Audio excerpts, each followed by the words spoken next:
하나님의 말씀 요한복음 8장 1절부터 11절까지 우리 한 절씩 교독하겠습니다.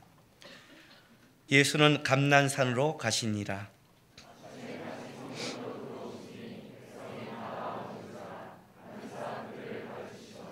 서기관들과 바리새인들이 음행 중에 잡힌 여자를 끌고 와서 가운데 세우고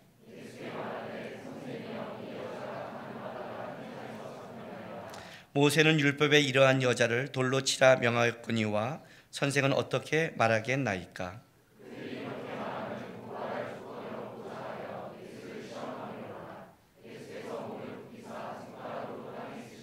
그들이 묻기를 맞이 아니하는지라. 이에 일어나 이르시되 너희 중에 죄 없는 자가 먼저 돌로 치라 하시고,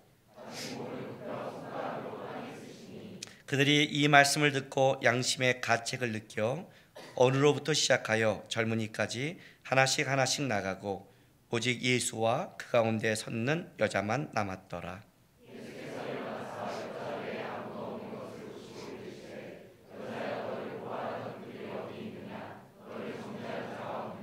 같이 있습니다. 대답하되 주여 없나이다. 예수께서 이르시되 나도 너를 정죄하지 아니하노니 가서 다시는 죄를 범하지 말라 하시니라. 아멘. 음행 중에 한 여자를 예수님께 끌고 와서 모세의 율법에는 쳐서 죽이려는데 당신은 어떻게 말씀하십니까? 라고 예수님은 이제 고발하려고 끌고 왔습니다. 오늘 이 본문을 우리가 지난번에 한 번 더 봤습니다. 이 본문의 가장 중요한 단어는 네 가지가 있다고 했습니다. 이 2절에 성전인, 아침에 예수께서 성전에 가서 가르치는 성전과 그 다음에 4절에 간음하다는 음행, 간음이란 단어, 그리고 율법, 율법에는 5절에 모세의 율법인 율법이란 단어, 그리고 마지막에 예수라는 이 네 가지 단어가 여기서 가장 중요하다고 그랬습니다. 왜냐하면 이들이 율법을 갖고 와서 예수님의 말씀과 이렇게 부닥치게 한 거죠. 그리고 이걸 통해 예수가 만약 놔주라고 한다면 율법을 어기는 자라고 할 것이고, 만약 죽이라고 한다면 우리와 똑같은 것을 하여튼 씌우려고 왔는데, 예수님께서 땅에 쓰신 다음에 죄 없는 자가 치라라고 하면서 이제 늙은 사람부터 돌아가는 장면입니다. 우리가 지난번에 봤던 것은 뭐냐면 율법과 간음이라는 걸 갖고 예수님이 말씀하신 겁니다. 율법에는 돌로 치랍니다. 죄 없는 자가 쳐라. 과연 율법을 갖고 온 너희가, 어떤 사람이 과연 율법을 갖고 돌로 칠 수 있을 만큼 율법을 지킬 수 있느냐, 그 정도로 당당하냐를 예수님이 묻는 겁니다. 그리고 더 나아가서는 너네가 율법을 갖고 왔는데 그럼 보자, 너네가 그 율법을 받을 때 어땠는지. 그것이 출애굽기 32장부터 34장을 봤습니다. 하나님이 말씀을 율법을 줬을 때 그들이 밑에서 금송아지를 섬기며 음행한 사건들, 그래서 그 첫 번째 돌판이 깨진 사건들, 너희가 율법을 갖고 가늠한 여인을 데려왔지만 실제로는 뭐예요? 너희가 율법을 받을 때도 너네가 그 현장에서 가늠하다가 하나님의 돌판을 깨트린 족속이 너희 아니냐? 너희 아니냐? 너희가 그렇게 율법을 당당히 갖고 있는 건 아니지 않니? 너희가 받은 이 돌판도 두 번째 거 아니니? 하고 이 문제를 가지고 이제 그들 돌려보낸 사건입니다. 오늘 우리가 좀 뭘 살펴보려고 그런다면, 이제는 앞에 있는 성전과 예수가 어떻게 엮어지는가를 좀 보려고 합니다.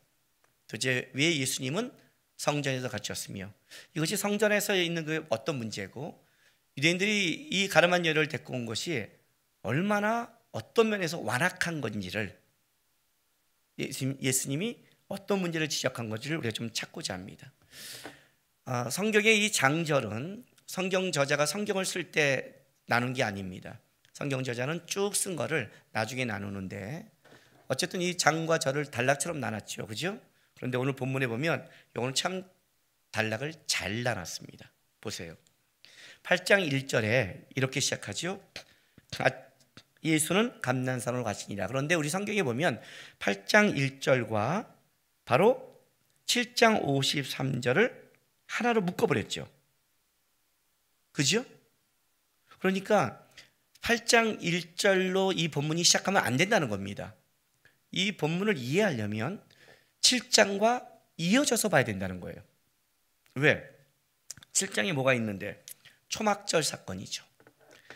초막절 일주일을 하고 와서 마지막 대성회 때 드디어 명절 끝날 곧 그날에 예수님께서 선포하시죠. 누구든지 하고 선포하시잖아요. 그리고 논쟁이 붙고 나서 이 바리새인들이 뭘 안 받아들여요? 율법을 아는 자 중에서 미혹된 자가 있니? 율법을 모르는 자는 저주를 받을 거다. 나사렛에서 어떻게 선한 게 나겠냐는 걸로 끝내버리잖아요. 그래 놓고 그들은 집으로 돌아가고 예수님은 기도하러 감난산에 가시는 겁니다. 그리고 그 다음날 예수님이 다시 성전에 오신 거예요. 근데 그들이 예수님이 성전에 오신 걸 갖고 뭐예요? 예수님을 넘어뜨리려고 음행한 여인을 데려온 거죠. 그러니까 앞에 만약 초막절에 이 사건이 없었으면 문제가 아닌데 초막절에 이 사건을 통해서 많은 사람이 어떻게 봤냐면 예수님을 다르게 봤죠. 저분처럼 말한 적 없다. 다르다. 이거에 대해서 그들이 반박을 못하는데 이걸 무너뜨리기 위해서 어떻게 하냐면 그 다음날 끌고 온 거죠. 그러니까 이 가늠한 여인 사건은 단순하게 딱 띄어서 가늠한 여인을 어떻게 처리해야 되냐의 문제를 넘어서서 이것은 초막절의 이야기와 연결되어 있다는 거예요. 이해가 됐어요? 오늘 오전에 이렇게 일부를 설교했더니 벌써 오늘 설교는 어렵도다. 누가 이해할 수 있을까 하고 벌써 탄식이 나왔대요. 예, 조금씩 더 들어가겠습니다. 이 양 들어가는 거. 이렇게 연결된 사건이에요. 이제 성전이라는 것이 들고 오기 시작합니다. 제가 몇 번씩 아마 얘기 드렸던 건데 우리 교수님이 이스라엘 가서 유대인을 만났는데 유대인들이 이렇게 말한다고 그러죠. 세계의 중심은 이스라엘이다. 이렇게 해요. 이스라엘의 중심은 예루살렘이다. 우리 교수님은 왜 그것이 중심이냐? 지구는 동그란데. 그래도 무조건 이스라엘이다. 왜? 이스라엘의 그 중심은 예루살렘인데 예루살렘의 중심은 성전이 있다. 성전의 밑 돌은 아브라함이 이삭을 바친 곳이고 모리아 산이며 하나님이 눈이 머문 곳이다. 여기에 다윗의 아라우나의 타작마당이 있으며 여기에 솔로몬이 성전이 쓴 곳이다. 여기에 하나님이 눈이 있다. 이렇게 말하면 우리 교수님도 더 이상 말을 못한대요. 왜? 우리는 하나 더 들어가죠. 거기서 예수님이 돌아가신 곳이잖아요. 우리도 거기 눈이 가잖아요. 그렇죠? 역사적인 장소죠. 우리는 감히 우길 수 없죠. 우리는 백두산이다. 곰이 있다. 뭐 이렇게 말할 수 없잖아요. 비교가 안 되잖아요. 또 예수님 믿는데 안 되잖아요. 근데 이제 이 성전이라는 게 그거죠. 솔로몬이 성전을 지으면서 이렇게 기도하죠. 우리 하나님은 하늘에 하늘도 담을 수 없습니다. 그러나 이 성전 안에 하나님의 이름을 뒀습니다. 그러니까 하나님 여기를 향해 우리가 기도한다면 들으시고 역사해 주십시오. 하나님이 유일하게 이 땅 가운데 자기의 이름을 둔 곳, 하나님이 자기의 이름을 두라고 허락한 곳, 거기가 성전입니다. 성전에 가장 중요한 것은 성소가 있고 그 안에 지성소가 있다는 겁니다. 지성소는 얼마나 거룩한 곳이냐면 대제사장이 1년에 딱 한 번 대속죄일에 성소를 지나 들어갑니다. 들어가서 들어가는데 거기 들어가면 하나님을 상징하는 게 뭐가 있냐면 법궤라는 게 있습니다. 그 법궤를 곧장 보는 것도 안 돼서 그 안에 들어갈 때 어떻게 하냐? 향을 펴서 연기를 핍니다. 그리고 들어가는 겁니다. 1년에 딱 한 번. 예수님이 십자가를 지고 돌아가셨을 때 그 휘장이 갈라지죠. 성소를 지나 지성소가 들어가게 하죠. 그 한 번. 거기에는 바로 하나님의 상징인 법궤라는 게 있는 겁니다. 그래서 성전이 위대한 겁니다. 성전이. 그러면 그 법궤가 상징한 게 뭐냐는 거죠. 이제 오늘 그걸 추적하는 거예요. 법궤가 상징한 게 뭐길래 이러는가? 법궤는 우리 가마처럼 이렇게 생겼지만 위를 이렇게 들게 생겼습니다. 근데 밑에는 뭐가 있냐면 세 가지를 넣습니다. 만나를 넣은 항아리, 만나, 아론의 쌍난 지팡이, 그리고 언약궤, 두 번째 돌판이 세 개가 들어가 있습니다. 그 위에 덮고 나서 그 위에 덮은 그것을 뭐라고 부르냐면 두 가지로 부릅니다. 속죄소라고 부르고 시은자라고 부릅니다. 벌써 어렵죠? 벌써 이제 껌뻑껌뻑하기 시작했어요. 시은자라고 부릅니다. 그리고 그 판 위에 양쪽에 천사 그룹들이 날개를 펴고 바라보고 있는데 어디를 쏘아보고 있느냐? 바로 그 속죄소 시은자의 판을 양쪽에서 쏘아보고 있습니다. 그룹이란 하나님의 천사 친위대라고 생각하시면 됩니다. 하나님의 천사 친위대, 법궤를 지키는 그 친위대가 거기를 지키면서 어디를 쏘아요? 바로 그 판 위, 거기가 속죄소 그 시은자라고 합니다. 왜 두 가지로 부르냐? 거기서 하나님이 피를 흘리며 속죄하시키는 겁니다. 속죄. 죄가 속하면 뭐가 돼요? 은혜가 되죠. 그죠? 베풀시 은혜은 해서 은혜가 베푸는 자리, 은혜를 베푸는 자리가 바로 거기입니다. 은혜는 그냥 흘러나오는 게 아니라 뭐예요? 속죄가 전제되는 겁니다. 그게 이제 성전에 있는 거예요. 그 밑에 뭐가 있어요? 세 가지가 있답니다. 여러분, 성전에 이 세 가지가 상징하는 게 뭔지 아십니까? 이스라엘 백성들의 중심은 성전 중심입니다. 이 성전의 세 가지가 상징하는 게 뭔지 아세요? 이 공통점이 하나 있습니다. 자, 이걸 찾아볼게요. 고린도전서 10장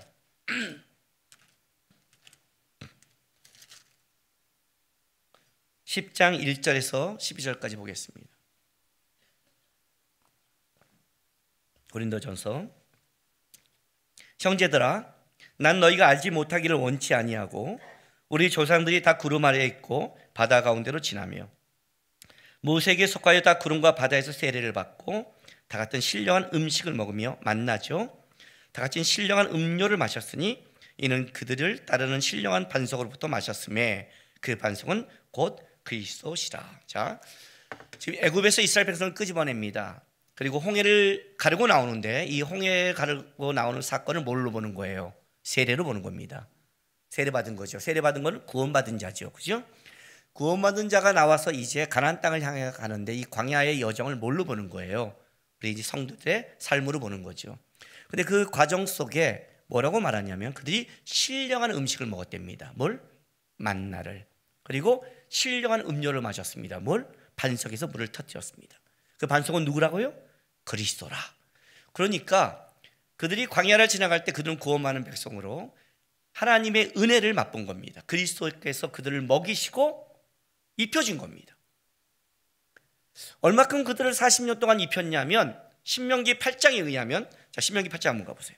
이거 놔두고 다시 돌아올 겁니다. 신명기 8장 1절에서 6절 보겠습니다. 274쪽 구약성경 8장 1절부터입니다. 내가 오늘 명하는 모든 명령을 너희가 지켜 행하라. 그리하면 너희가 살고 번성하고 여호와께서 너희의 조상들에게 맹세하신 땅에 들어가서 그것을 차지하리라. 내 하나님 여호와께서 이 40년 동안에 내게 광야길을 걷게 하신 것을 기억하라. 이는 너를 낮추시며 너를 시험하사 내 마음이 어떠한지 그 명령을 지키는지 지키지 않는지 알려 하십니다. 너를 낮추시며 너를 줄이게 하시며 또 너도 알지 못하며 내 조상도 알지 못하던 만나를 내게 먹이신 것은 사람이 떡으로만 사는 것이 아니요 여호와의 입으로 나오는 모든 말씀으로 사는 줄을 내가 알게 하려 하십니다. 이 40년 동안에 내 의복이 헤어지지 아니하였고 내 발이 부르트지 아니하였느니라. 나는 사람이 그 아들을 징계함 같이 내 하나님 여호와께서 너를 징계하실 줄 마음에 생각하고 내 하나님 여호와의 명령을 지켜 그의 길을 따라가며 그를 경외할지라. 자, 신명기는 어떤 성경이냐면 이스라엘 백성이 40년의 광야를 돈 다음에 뭐예요? 이제 가나안 땅에 들어가기 직전에 다시 한번 율법을 정확하게 가르치기 위해서 쓴 게 신명기입니다. 그러니까 정신 교육을 한 거죠. 왜냐하면 하나님의 계획은 뭐라고 그랬어요? 원래 애굽에서 나와서 2년 안에 가나안 땅에 들어가는 거랬죠. 2년 안에. 그래서 2년 안에 들어가야 되는데 어떻게 했어요, 이들이요? 불순종으로 못 들어가죠. 그래서 40년을 광야에 돌리는 거예요. 돌아가면서 이제 직전에 어떻게 되는 거예요? 이들을 세워놓고 다시 정신교육을 시키는 거예요. 율법을 다시 한번 확인시키는 거죠. 그때 뭐라고 그래요? 이 광야 생활을 하면서 뭐라고 그래요? 너희가 굶어 죽지 않지 않았니? 너희 신발이 부르텄니? 너희가 광야에서 못 산다는데 못 살았니? 아니잖아. 하나님이 너를 낮췄을 때 너의 마음을 어떠한지 봤지. 이 40년 동안 너희가 살아간 걸 봐. 그걸 다시 한번 확인시킨단 말이에요. 왜 이게 중요하냐면 민수기가 왜 쓰여지냐면 민수기는요 이스라엘 백성들이 왜 광야에서 못 들어가게 되냐를 쓰는 거예요. 그 민수기는 백성의 수를 센다 해서 민수기예요. 근데 두 번 세는데 1장에 세고 26장에 써요. 근데 1장은 신의 광야예요. 나오자마자. 그리고 들어가기 직전에 다시 한번 모압 평지에 세요. 한 40년 지났죠? 근데 인구수가 한 1860명밖에 차이가 안 나요. 인구수가 비슷한 거예요? 아니요, 비슷한 게 아니죠. 더 많은, 이쪽이 더 많은 거예요. 왜냐하면 애굽에서 나올 때는 인구수를 줄 때 20세 이상이 60, 70 있겠죠. 그러나 모압 평지에 들어가기 전에는 제일 나이 많은 사람이 60세예요. 왜냐하면 20세 이상을 다 죽여버렸으니까. 20세부터니까 40년이니까, 그죠? 그렇게 따지면 결코 인구수가 줄은 게 아니에요. 하나님이 이렇게 말하는 거예요. 광야에서 먹을 게 없다고, 광야에서 살 게 없다고 해서 너희의 백성의 힘과 인구가 줄었니? 아니야. 내가 살렸잖아. 를 보이는 거란 말이죠. 보여놓고 뭐라고 말해요? 그런데 못 본 게 뭐예요? 하나님이 안 먹여서가 아니라 하나님 쪽이 아니라는 거예요, 이 문제가. 다시 한번 정신을 교육을 시키는 거예요. 사람이 떡으로 사는 게 아니고 환경으로 사는 거, 가진 걸로 사는 게 아니다. 사람은 뭘로 살아요? 하나님의 말씀과 그의 은혜를 모를 때 무너지는 거다를 다시 한번 시키는 게 신명기라는 거예요. 제가 왜 이걸 정립하냐면 고린도전서로 한번 다시 돌아갈게요. 10장으로요. 10장 5절 6절을 보세요. 하나님이 신령한 음식과 신령한 음료를 먹였다고 3, 4절에 얘기해놓고 5절 6절 보세요. 그러나 그들의 다수를 하나님이 기뻐하지 아니하셨으므로 그들을 광야에서 멸망을 받았느니라. 이러한 일이 우리의 본보기가 되어 우리로 하여금 그들이 악을 즐겨간 같이 즐겨하는 자가 되지 않게 하려 함이니. 자, 멸망이라는 이 단어는 그 시체를 내가 광야에서 흩뿌렸다는 뜻이에요. 찢어 뿌린 거예요. 하나님이 광야에서 그냥 죽인 게 아니라 광야에서 찢어 뿌려버린 거예요. 그냥. 그게 본보기가 됐죠. 다음 세대에게 하나님의 말씀을 따라가지 않는 자가 광야에서 죽어나가는 걸 다 보여준 거예요. 40년 동안 돌고 다 먹고 살려놓고 그리고 그들에게 다시 결정을 시키는 거예요. 그죠? 이것이 본보기래요. 그럼 우리가 한번 생각해 봅시다. 우리 안에 이런 얘기가 되는 거예요. 내가 하나님을 쫓지 못하는 이유, 내가 하나님 앞에 못 나가는 이유가 우리는 다 뭐 해야 되냐면 다 뭘래요? 여건입니다. 환경입니다. 이렇게 말하는 거예요. 다른 말로 할게요. 하나님이 나에게 신령한 것을 채워주고 하나님이 나에게 신령한 걸 먹여주고 하나님이 나에게 신령하게 끌어가면 나는 하나님을 앞에 하나님의 사람이 될 수 있습니다라는 이 말이 과연 맞는 말인가? 성경이 얘기하는 거예요. 홍해를 가르고 끄집어내고 세례를 줬다. 그에게 내가 신령한 음식을 만나를 줬다. 내가 신령한 음력을 반석을 터뜨렸다. 40년간 죽이지 않고 내가 보냈다. 내가 그렇게 했다. 그랬더니 그들이 진짜 날 사랑하고 날 쫓아왔느냐? 그러니 보자 한번. 보자. 7절부터 봐요. 보여주는 거야 하나님. 그래 이제 40년 동안 살아온 삶이죠. 광야에서. 그들 가운데 어떤 사람들과 같이 너희는 우상 숭배하는 자가 되지 말라. 기록된 바 백성이 앉아서 먹고 마시며 일어나 뛰논다 함과 같으니라. 출애굽기 32장의 말씀이죠. 첫 번째 계명 계명을 줬을 때 그들이 뭐예요? 모세가 없으면 밑에서 금송아지를 만들어 놓고 춤추며 뛰고 놀던 사건이죠. 그죠? 이 사건을 한 거예요. 이건 우리가 지난번에 봤어요. 그 다음에 보세요. 8절. 그들 중에 어떤 사람들은 음행하다가 하루에 23,000명이 죽었나니 우리는 그들같이 음행하지 말자. 자, 시딤에서 음행하다가 제사장 비느하스가 창을 갖고 와서 꿰뚫어 죽인 사건이 이 사건이에요. 먹을 걸 주고 해주면 하나님을 쫓아요? 음행했잖아. 니네. 부유하게 해주면, 풍족하게 해주면 섬겨? 아니라는 거죠. 더 갈까요? 9절. 그들 가운데 어떤 사람들이 주를 시험하다가 뱀에게 멸망하느니 우리는 그들과 같이 시험하지 말자. 노뱀 사건이에요.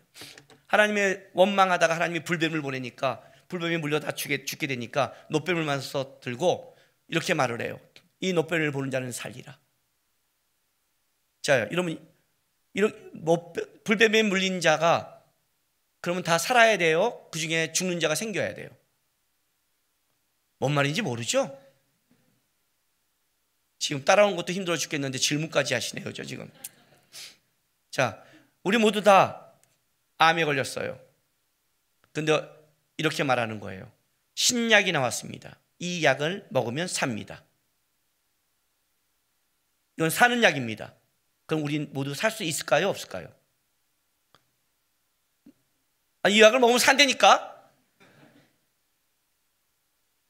먹으면 살 수 있어요? 없어요? 사는 약이 진짜. 먹으면 살죠? 그럼 먹어요? 안 먹어요? 그렇죠. 그렇죠? 근데 안 먹으면 어떻게 되는 거예요?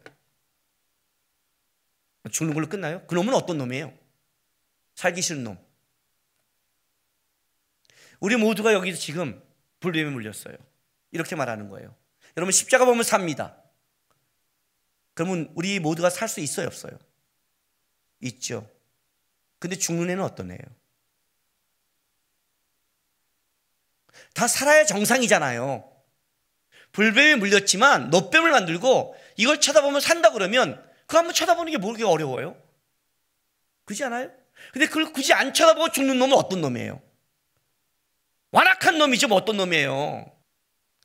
얼마나 완악한 걸 보여주는 거예요.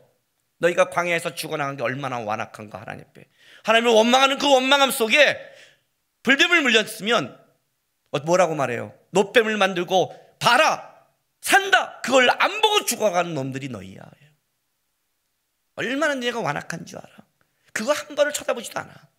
얼마나 귀를 닫고 마음을 닫은 줄 알아? 너네가 이렇게 했어. 지금 그 얘기하는 거예요 지금요. 얼마나 완악한가를. 자 10절 보세요. 그들 가운데 어떤 사람이 원망하다가 멸망시키는 자들에게 멸망하나니 너희는 그들과 같이 원망하지 말라. 이건 민수기 14장 1절에서 5절 얘기예요. 민수기 14장. 자, 민수기 14장 그러면 딱 생각나는 게 뭔지 아세요? 그 앞장이 뭐예요? 민수기? 예, 13장. 똑똑하네요. 13장. 민수기 13장에 뭐가 있는지 아세요? 12정탐꾼을 가나안 땅에 보내는 거예요. 이것 때문에 원망하다가 40년을 놀게 되는 거예요. 이 사건 때문에.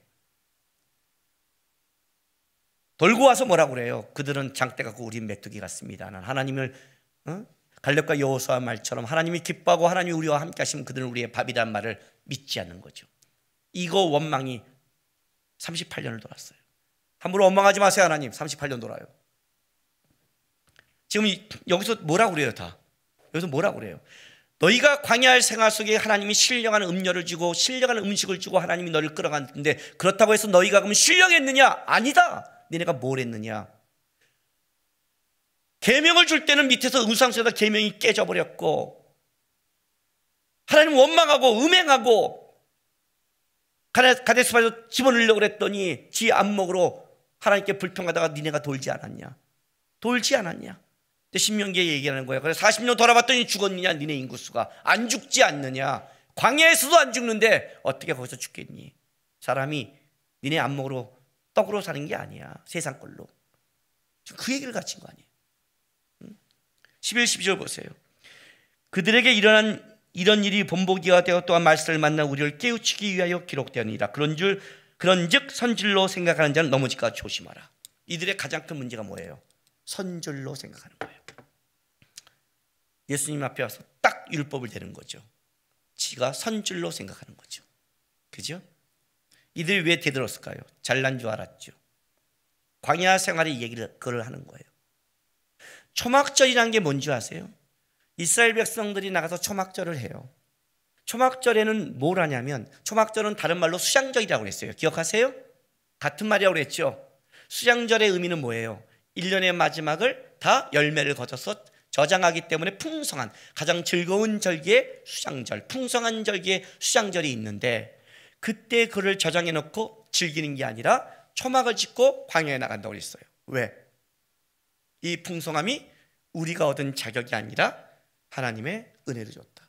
우리에서 그래서 기꺼이 불편함을 감수한다. 그러면 자녀들이 물어요.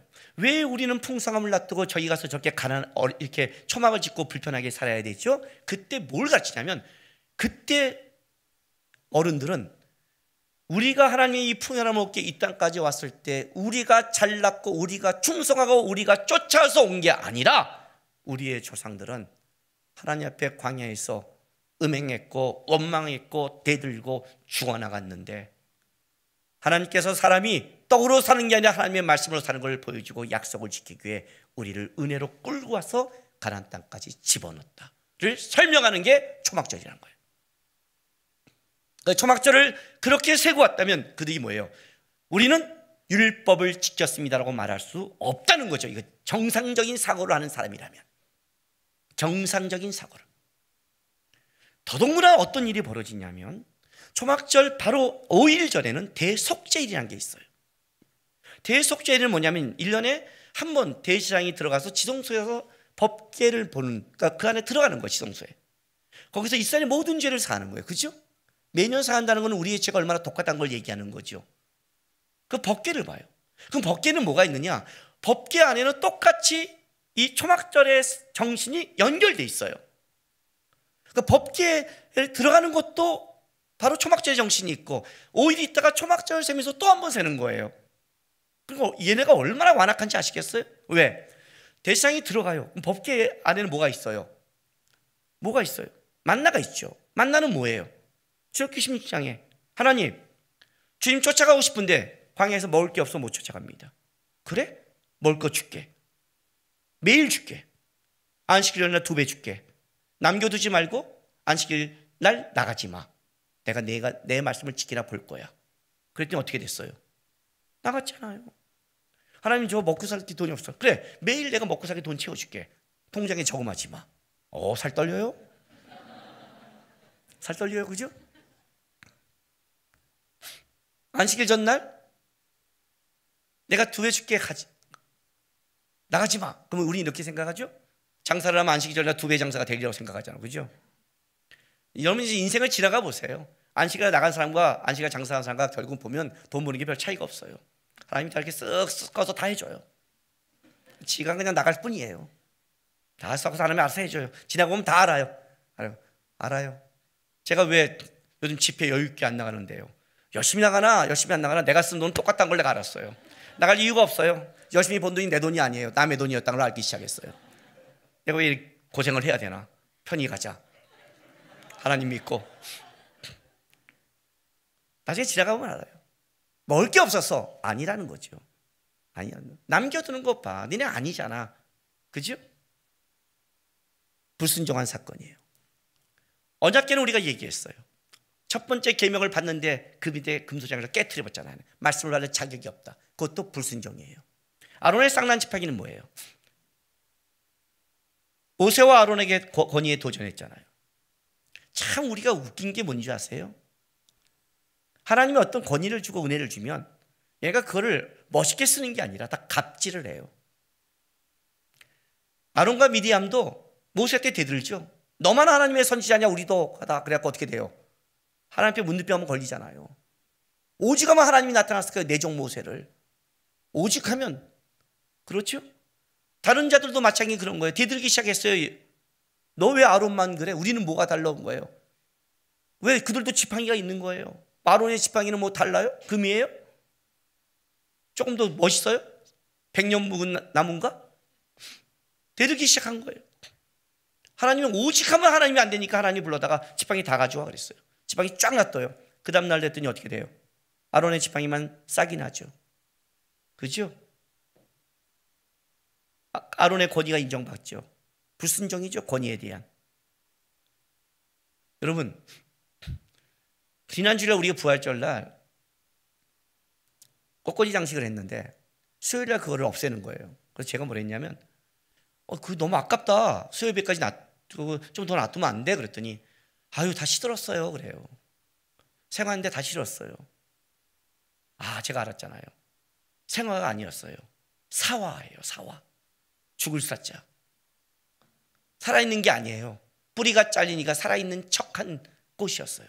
3일을 못 견뎌요. 3일을. 사화. 꽃은 생화, 사화, 조화가 있는 거예요. 우리는 사화를 생화라고 그래요. 잘린 건 죽은 거예요, 여러분. 지팡이는 뭐예요? 죽은 거예요. 지팡이 안에 어떻게 싹이 나고 열매를 맺겠어요? 죽은 거라고요. 알아요? 권위를 줬더니 다 이걸로 뭐예요? 사람 패 죽이고 있는 거예요. 갑질만 해요. 세상이 다 그렇잖아요. 세상이 다 주신 권력과 주신 돈과 다 준 걸 통해 뭘 해요? 다 갑질하잖아요. 있는 거 자랑질하잖아요. 언제 있는 걸로 다른 사람을 섬겨요? 이게 문제죠. 하나님이 우리에게 준 것 중에 생명이 뭐가 있어요? 나무는 죽은 거예요. 근데 거기에 싹이 나요. 생명은 하나님만 만들어요. 그 얘기를 하는 거예요 지금요. 니네가 뭘 만들어낼 수 있니? 서로 힘자랑만 하고, 지팡이 줬더니 힘자랑하고 패고 덤비고, 뭘 니네가 만들어내니? 광야에서 니네가 만들어낸 게 뭐가 있니? 아무것도 없지. 하나님이 잡을 때 싹이 나는 거야. 하나님이 잡을 때 광야에서 먹는 거야. 하나님이 잡을 때 물이 터지는 거고, 하나님 안에 생명이 있는 거야. 그 얘기를 하는 거예요. 지팡이 갖고 칼싸움만 했지 니네에게. 언제 내가 준 것 같고 니네가 광야에서 뭘 만들어냈어? 쥐면 덤볐다가 죽기나 하고. 그 안에 있는 세계가 갖고 있는 상징이 뭔지 아세요? 언약궤 밑에 있는 모든 게 하나님 앞에 불순종했다. 광야의 삶도 하나님께 불순했다. 초막절 내내 생각하는 게 뭐예요? 우리의 실력과 능력으로 광야에 지나는 게 아니다. 우리는 40년 동안 하나님 앞에 대는 것밖에 없다. 갑질한 것밖에 없다. 덤빈 것밖에 없다. 하나님이 그러나 끌고 오셨고 은혜로 갖고 왔다. 초막절은 그 얘기를 하는 거예요. 가나안 땅에 들어와서 우리가 먹고 사는 것도 마찬가지다. 우리의 능력과 실력이 아니라 하나님의 은혜다. 그 얘기를 하는 거예요. 근데 그것이 지성소에 들어가서 그 법궤 앞에 갔을 때 벌써 그 얘기를 하는 거예요. 그러니까 그 밑에 뭐가 있냐면 우리의 본 모습은 불순종밖에 없습니다예요. 은혜 받을 자격이 없습니다. 그러니까 어떻게 되는 거예요? 그 위에 뭐가 있는 거예요? 속죄소가 흐르는 거예요. 속죄소가. 누군가가 그 죄에 대해서 피를 흘려야만이 대가를 치러야 은혜가 흘러가니까. 그래서 그 일을 속죄소라 그러고 시은 자라고 그래요. 유월절 처음 하나님께서 죽음을 넘길 때 죽음이 그냥 넘어가요? 죽음이 어떻게 넘어가요? 그게 누군가는 죽어야 되는 거예요. 죄의 사함을 받으면 누군가는 죽어야 되는 거예요.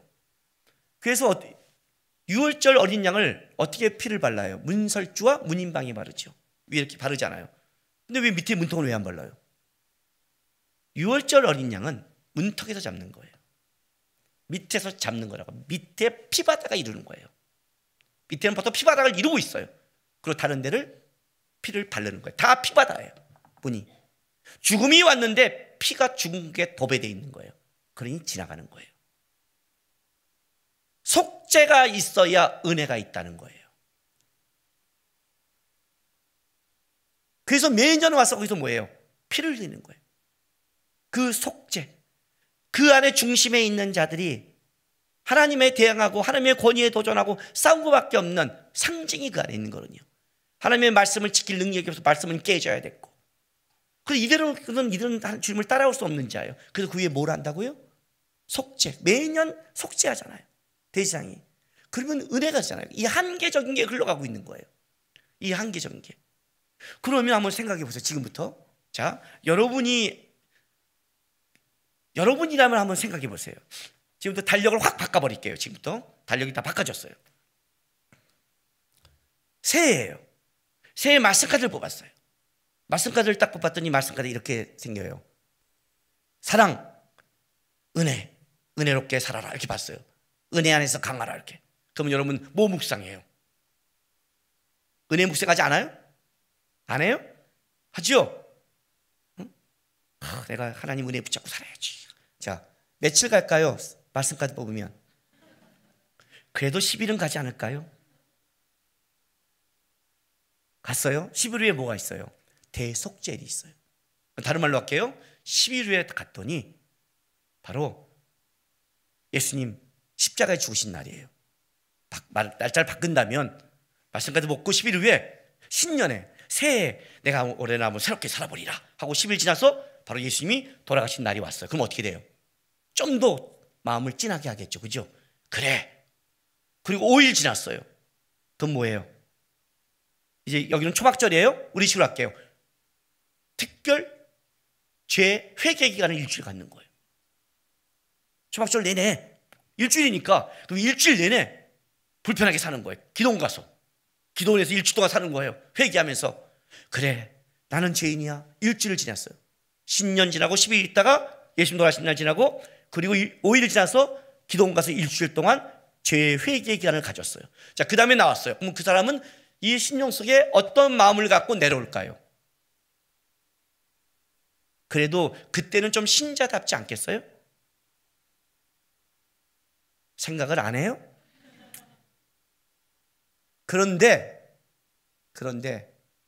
명절 큰날, 곧 그날이 그날인데 7월 1일 신년이거든요. 유대인들에게는 새해가 나팔절이 불고 10일 지나서 대속죄일 가서 성전에서 자기들이 갖고 있는 불순종을 보면서 하나님 앞에 다시 한번 제사를 드리고 속죄와 은혜를 맛보고 내려와서 5일 지나서 초막을 짓고 1주 동안이면서 우리가 광야에서 하나님 앞에 원망했고 광야에서 대적했고 광야에서 이렇게 싸웠다는 것을 일주일 하고 와서 예수님께서 얘기했더니 그 다음날 당장 와서 율법을 딱 떼고, 율법에는 죽이라고 그랬는데 어떻게 할까 하고 돌을 든다면, 이놈들이 정신이 있는 놈이에요, 없는 놈이에요? 도대체 신앙이 있는 자예요, 없는 자예요?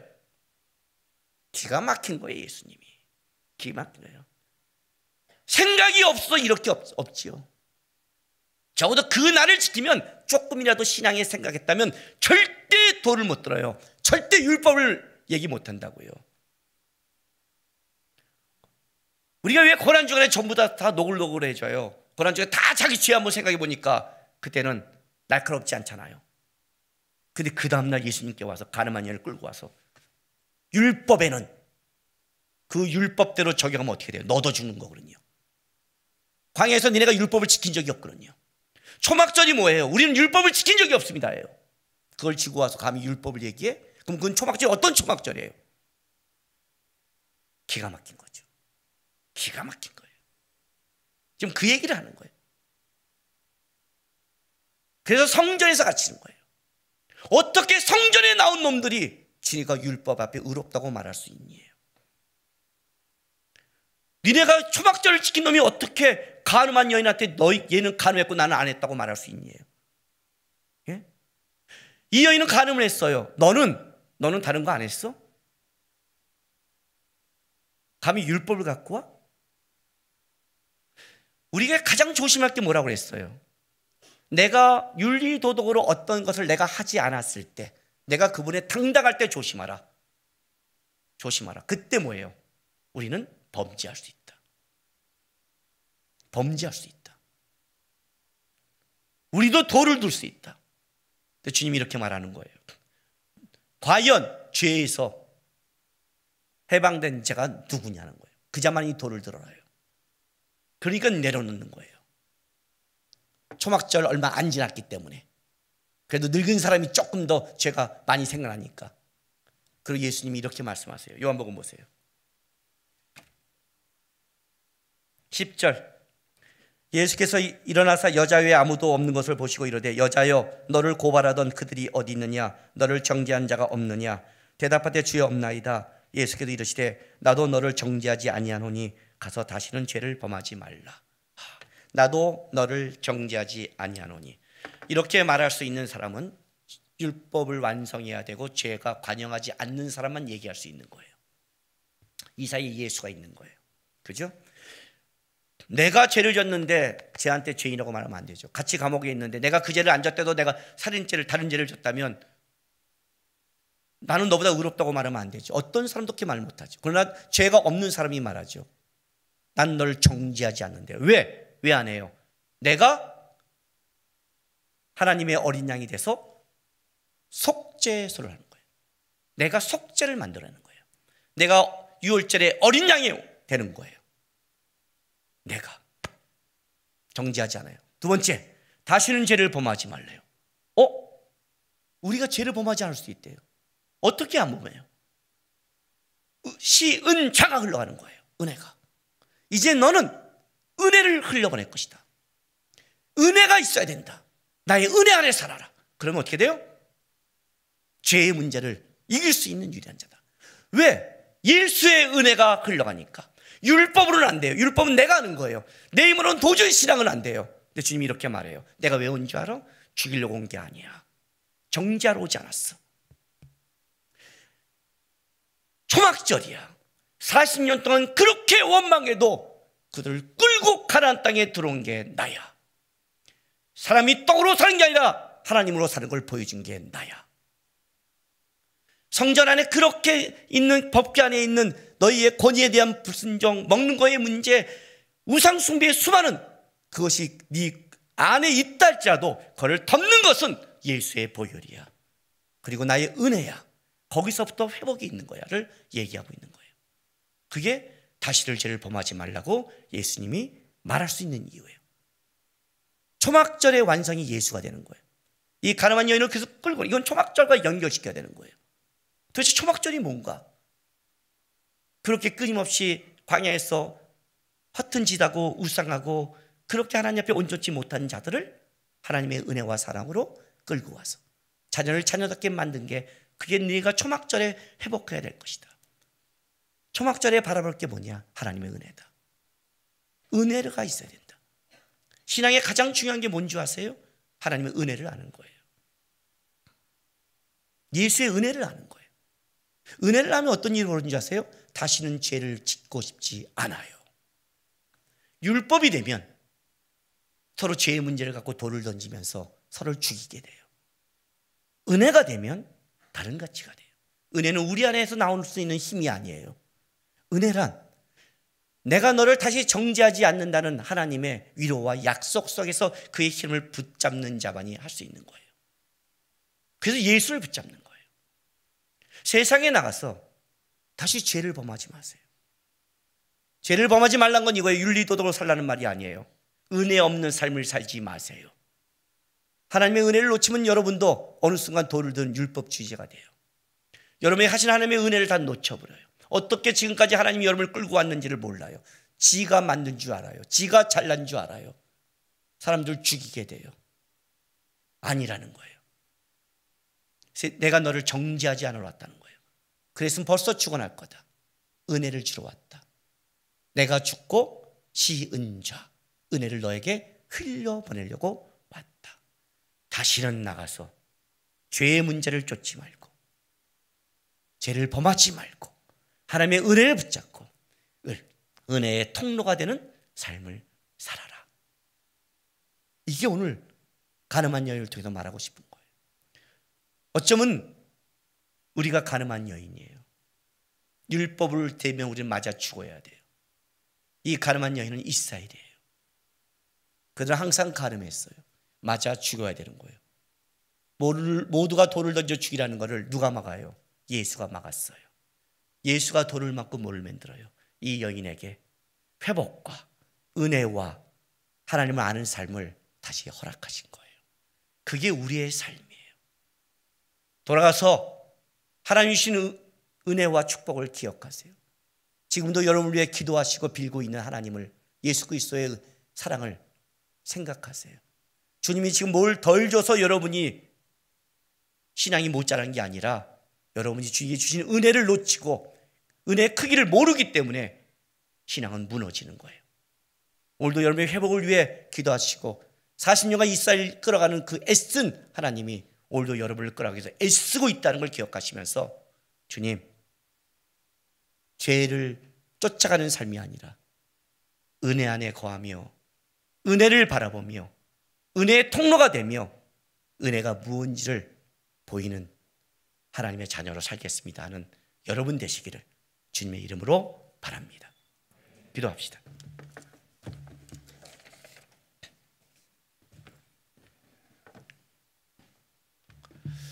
다짐의 기도했으면 좋겠습니다.